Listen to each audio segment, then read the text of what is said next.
welcome back to the show. It's 10:24 coming up in about the next 15 or 20 minutes. We'll get on the phone with baseball coach Brett Harker and talk about a interesting weekend at Wofford and the conference opener and what lies ahead. A big week of baseball ahead for the Paladins. But for the guy sitting next to me here to my left, you're right on the screen. It has been a whirlwind of a 24 hours, to say the least.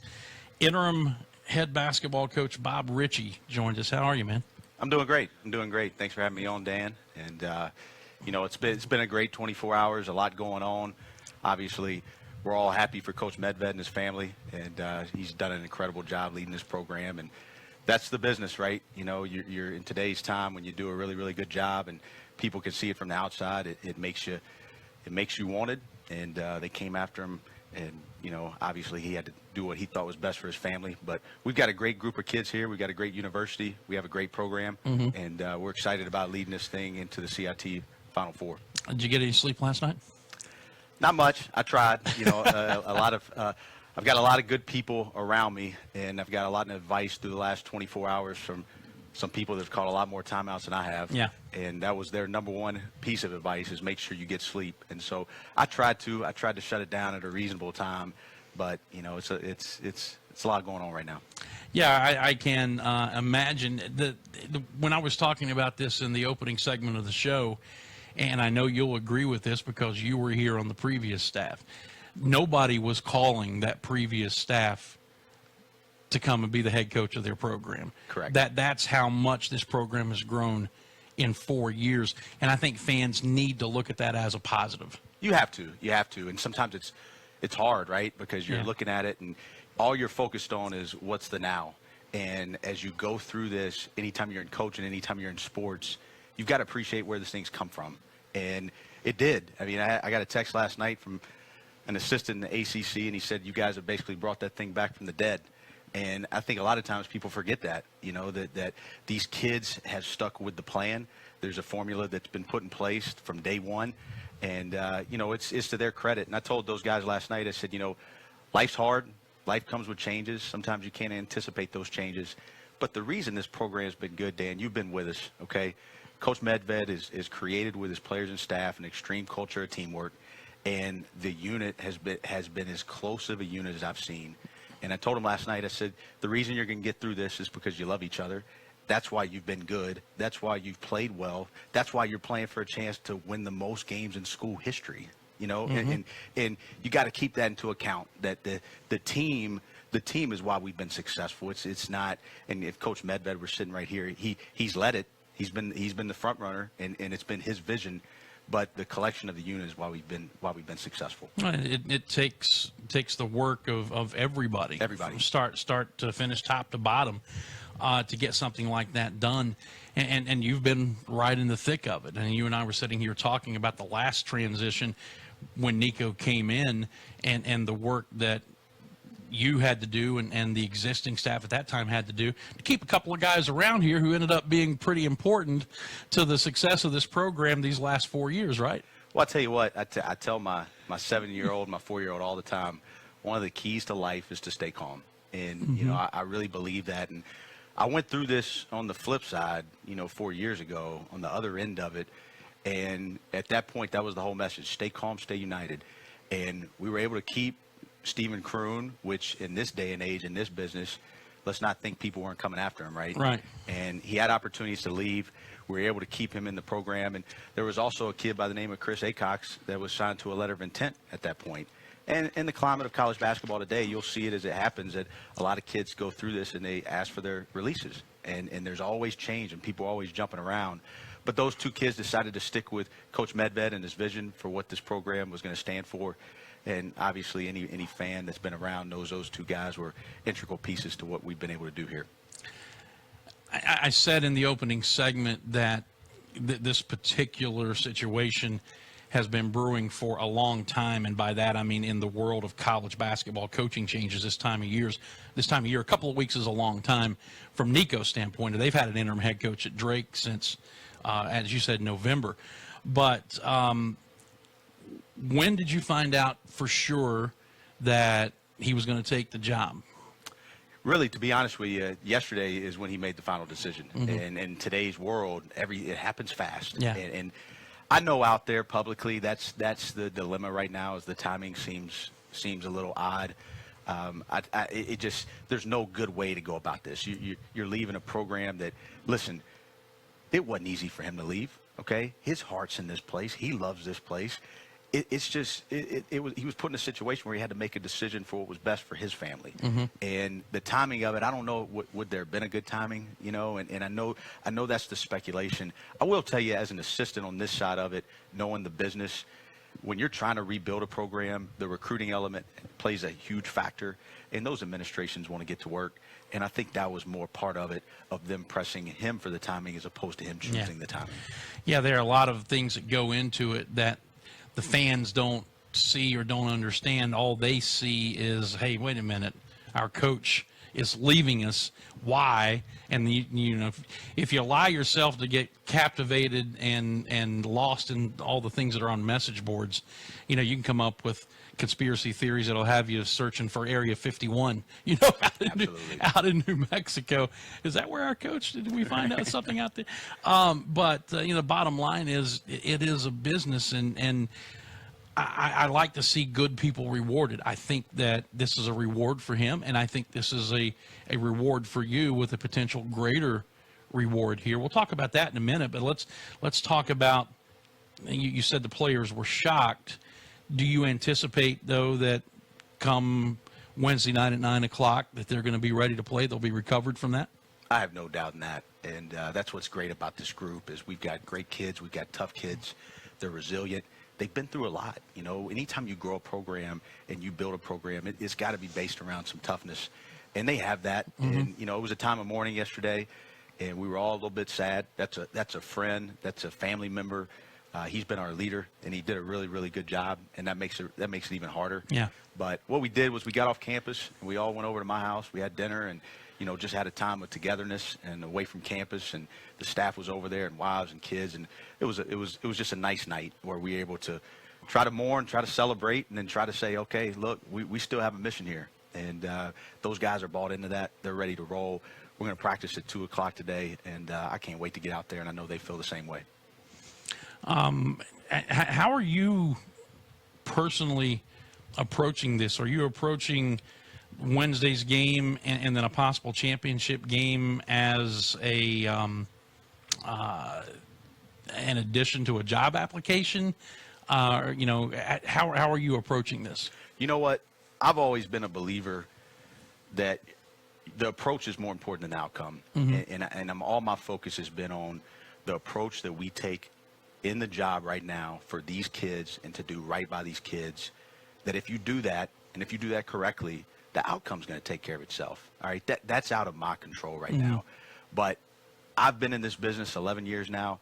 I take a lot of pride in the relationships that I have with these kids and these players. And my whole mindset is, how can we be there for them? How can we help them with this transition? And we got a great opportunity now. I mean, you're one of 16 teams, or I guess by this point, less than that, playing in the country right now. Mm-hmm.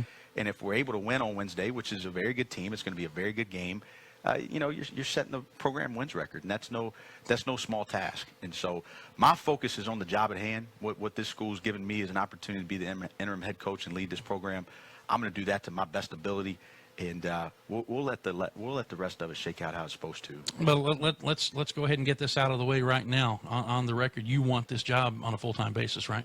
More than anybody in the country. I'm personally invested in these kids. I love this place, and I believed in this place. I believed in this place when I got here. I believed in this place when Coach Medved became head coach here. And you got a great city, you got a great degree, you got a great campus, and now we have an unbelievable program and an unbelievable culture. We got an unbelievable group of kids.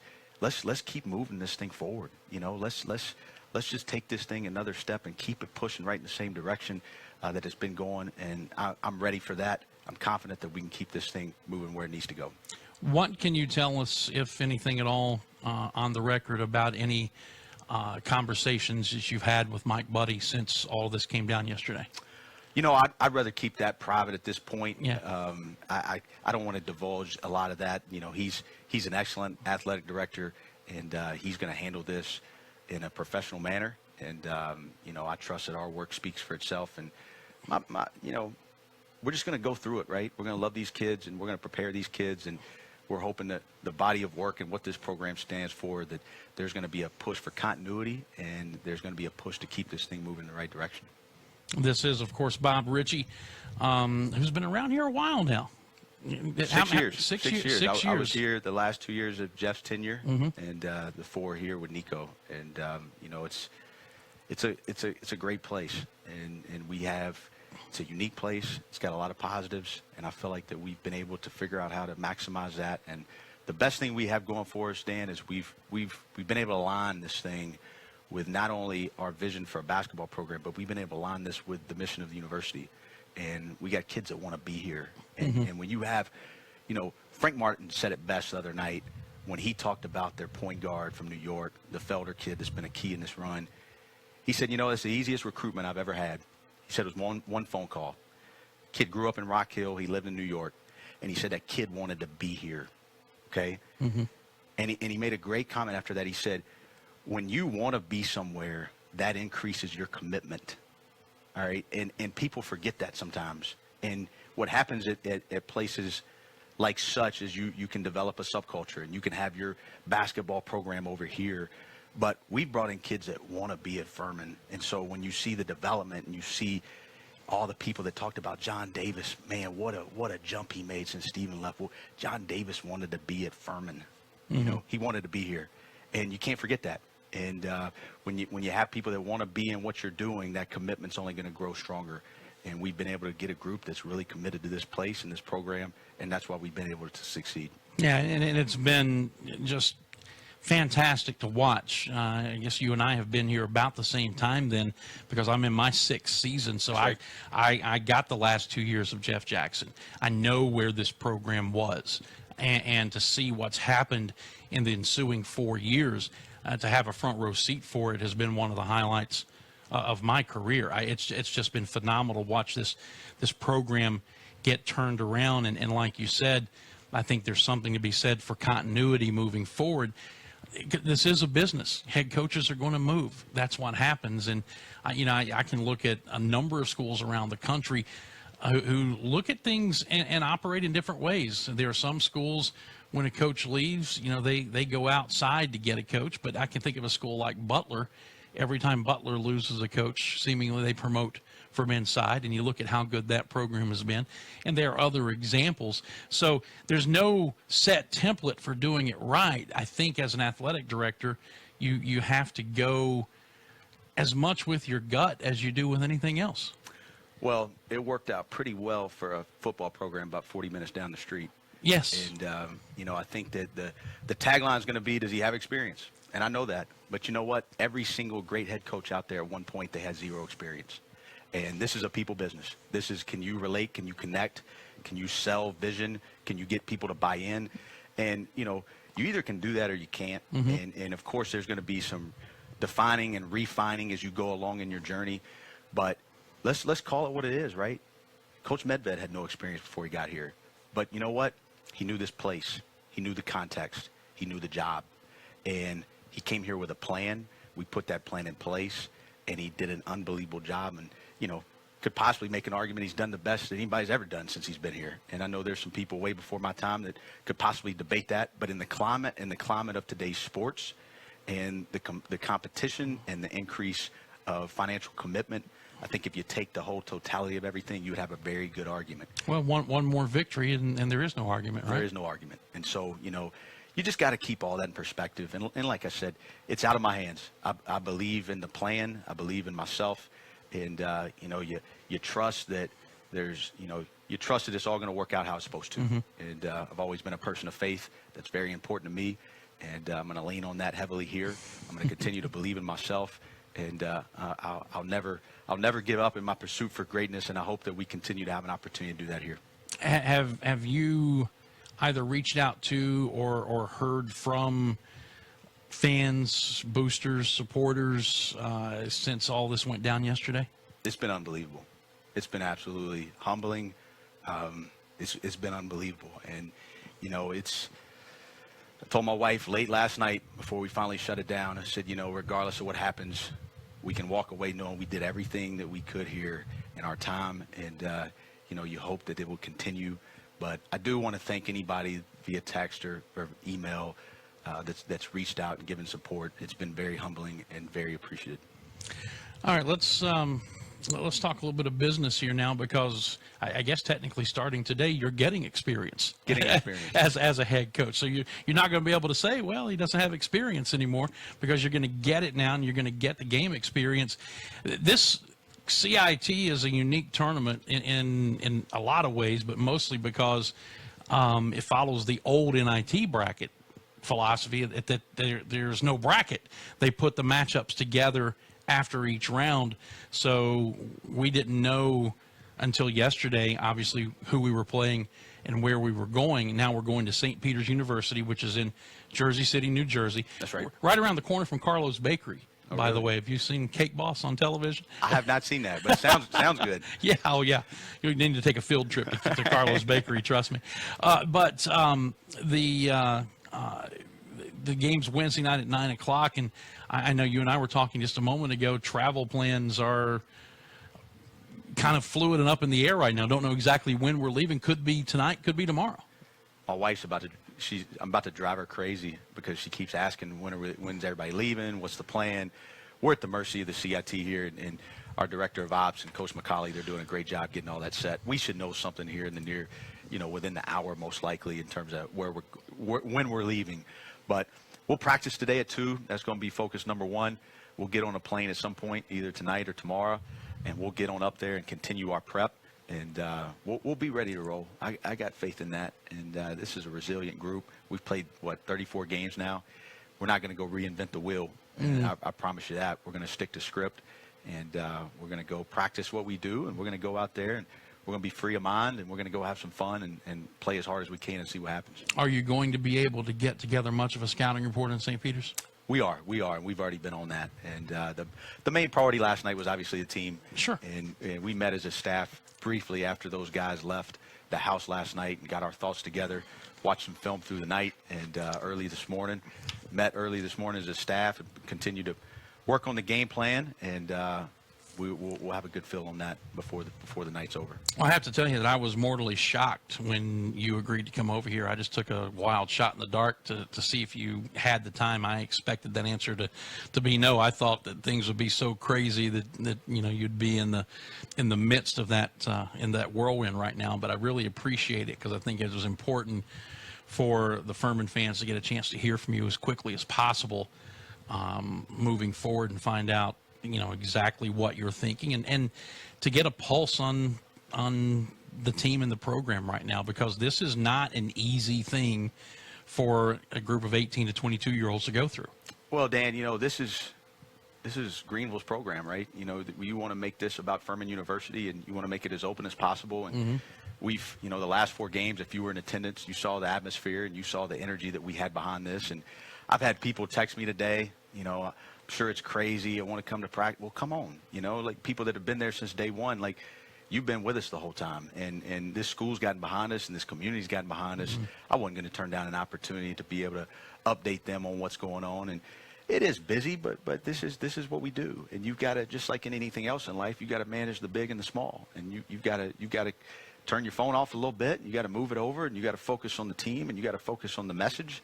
And I saw this as an opportunity to connect with the fan base, and I thought it was important to do that. So I'm glad you asked me. I greatly appreciate it. I can promise you it's not going to be the last of the conversations that we're going to have. But I will let you go and get back to work, because I know there are bigger fish to fry than me. Thank you, my friend. Thank you. That is Bob Richey. When we come back, Brett Harker will join us, and we'll talk a bit of baseball to close out the show. Dan Scott Show continues right after this.